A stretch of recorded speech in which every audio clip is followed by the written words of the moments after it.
And man, our guests just keep on coming. Spectacular is the best way to describe our next guest, who we've got joining us here via Zoom. And if you are a golfer, you are going to love this. If you're a sports fan, you're still going to love it, because we've got Notah Begay the third with us right now, joining us from his home out there in Albuquerque via Zoom. Notah, great to have you back on Sports Talk, and thank you so much for joining us today. Steve, I've always loved that part of New Mexico and El Paso. It's just great to be back on, and we're excited about everything that we're about to do in that particular part of the state. I think we're excited to hear about this. So first off, congratulations. The Notah Begay III Junior Golf Tour is brand new, and it's coming here to this area. Let's talk about this first. How long have you been wanting to start a tour that bears your name, that ultimately will give youngsters an opportunity to compete for a chance to, potentially grow on to stardom like yourself? Yeah, it's been about for the last 10 or 15 years. I mean, as I started to venture into television and learn just sort of the different opportunities and also the obstacles facing junior golfers in the country, and in particular El Paso and New Mexico, I've always wanted to provide a pathway for junior golfers to play in their way to college, just like I did. I started off at a public golf course on the west side of Albuquerque, and asked for a job when I was 9 years old. I worked in exchange for practice privileges, earned my way to Stanford University, where I got a degree, and it ended up being a great tour for me to Stanford University, and then ended up playing on the PGA Tour. So it's been a great way for me to sort of give back in the form of this tour and try and provide those same opportunities to kids from my region. Take me back to when you were 9 and you got that job that you were asking for in exchange for lessons. When did you first pick up a club and decide this is what you wanted to do? Well, I started when I was 6 years old. My brother and I would sort of go with my father to a 9-hole league, and my father was a horrible golfer. And so we picked up a lot of bad habits right out of the gate. But by the time I was 9, it was really one of those things where I couldn't afford to practice as much as I wanted. I was saving money. I was recycling cans and trying to just scrounge up enough money to buy a bucket of balls on the weekend. And it just, I wanted to practice more than I could afford. So the only way to create opportunity for myself was to solve that problem. And I did by just asking for a job. And Don Zamora, who was the head pro at the time, gave us that job. And I started when I was 9, sweeping bathrooms, cleaning the golf carts, picking the range, all the odd jobs. And so by the time I was 17, just before I went to Stanford, I was the #1 ranked junior golfer in the United States. Wow. So it paid off for me. And those sorts of things are the same opportunities I'm trying to provide through this junior golf tour. Noted there's a lot to unwrap here. Number one, thank God child labor laws weren't in effect when you were 9 years old, or that would have closed down that place in a hurry, and that would have been the end of you. But most 9-year-old kids aren't thinking that way. That's what impresses me the most. I mean, when I was 9 years old, all I was wanting to do was play as much ball as I could, hang out at the community center in the summers, and swim and have fun. And I never thought about one particular sport at that time and had that kind of passion. So the fact that you at 9 wanted golf so badly really speaks volumes about how your career turned out afterwards. Yeah, and it was just about creating an opportunity for myself, like I said. And I want to encourage any parent, uncle, mentor, coach. I mean, a lot of us have a variety of people that influenced our lives. I've had family members, coaches, a lot of people that contributed to my career along the way. I'm certainly not standing here because of just me. Yeah. A lot of people along the way. And so just getting people in competitive golf and getting them to understand just the beauty of the game and the personal responsibility and accountability that goes along with the game is a big reason why I think Guerra Investment Advisors, a group out of El Paso, is so much in support of what we're doing. I love that. And they are sponsoring right now the Notah Begay III Junior Golf Tour. So again, let's talk about this because we're talking about a series of tournaments.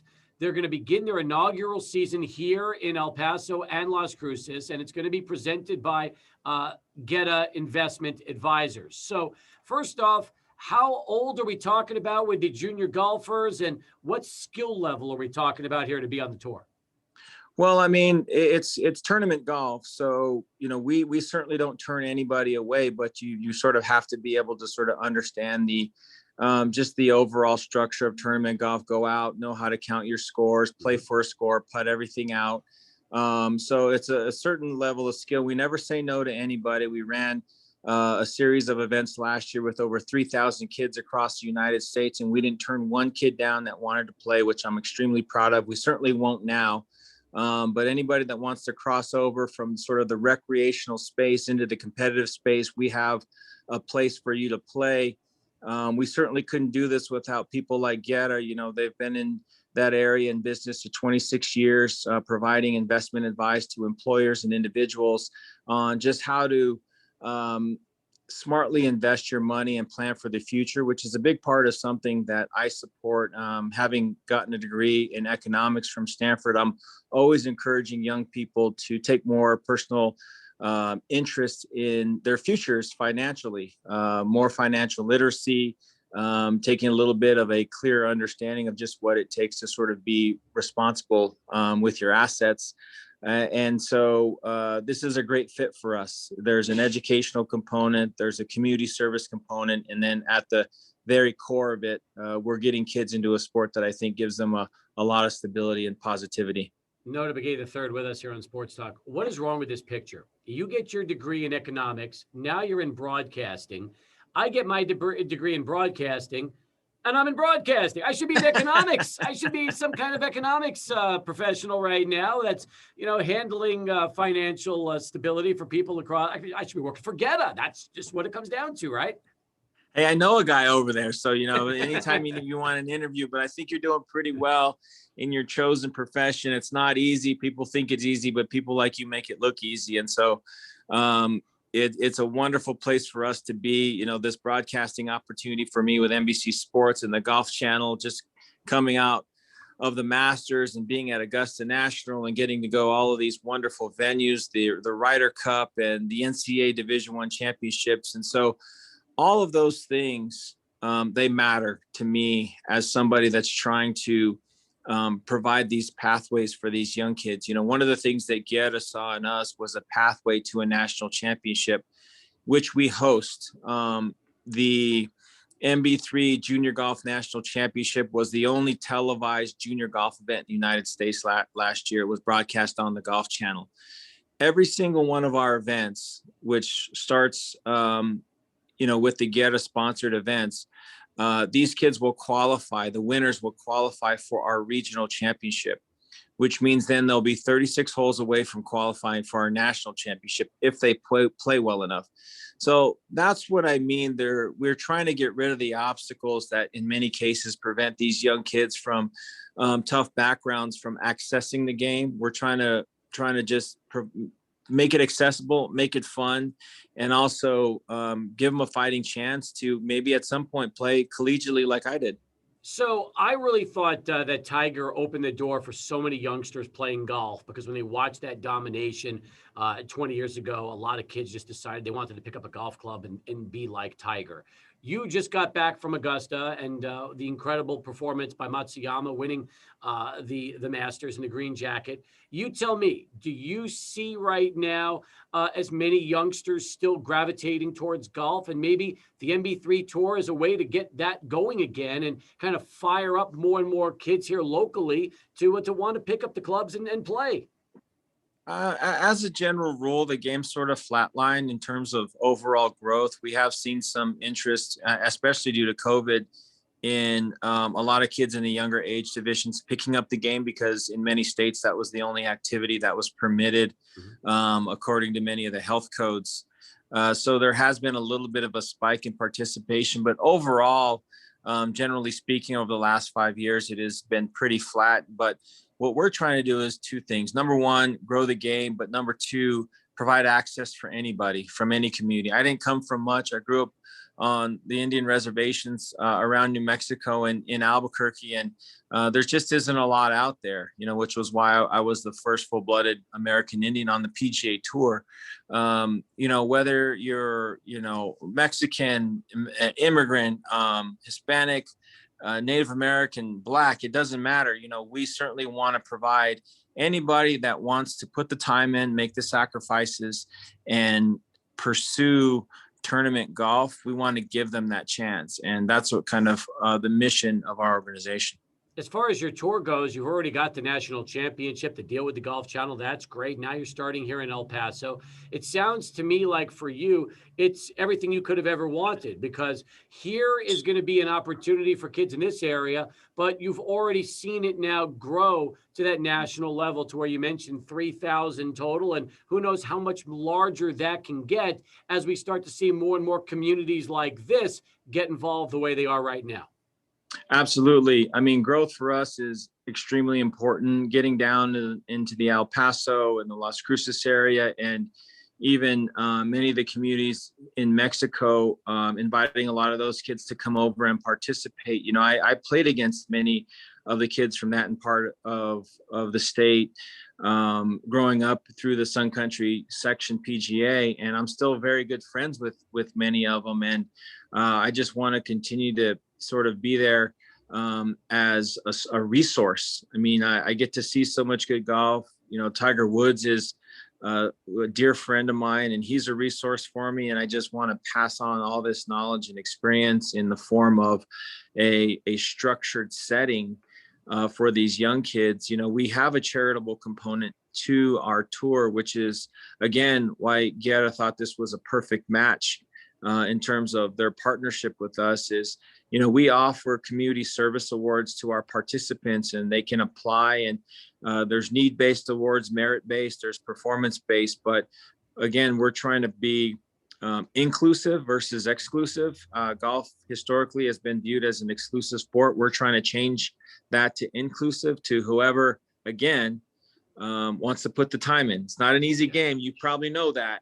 And so any of these young kids that are willing to put that time and effort into becoming a good golfer, we certainly want to be there to help you. I wish I would have played at 9 or 10 years old. It would have made life a lot easier all these years later. That's for sure. Notah, if there are kids right now, or better yet, families listening that have youngsters and they want to get those kids of all ages involved on your tour, what do they need to do?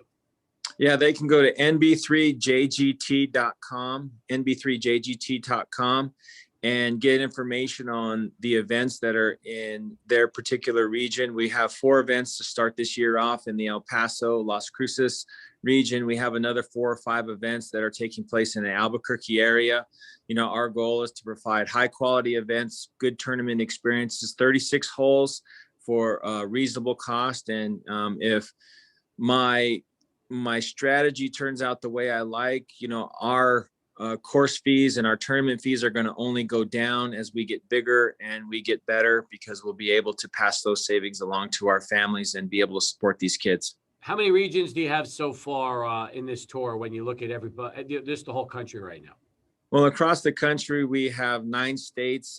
We have every state that borders the Gulf of Mexico, Tennessee, Arkansas, and then El Paso, basically West Texas, New Mexico, and Colorado sort of are officially under our umbrella. And then we'll be expanding into New Jersey and small parts of Pennsylvania next year. So we're going at the grassroots level. I think that's where a lot of the growth is. And that's where I think a lot of the opportunity for these kids will reside, in getting them interested in a game and sort of helping it grow on a variety of different fronts. Well, I love that, especially and now that you're moving up to the northeast part of the country, and then it's just going to keep spreading from there. And as everybody starts to find out more and more about what you're doing, soon we could be talking about the entire country playing in the NB3 tour.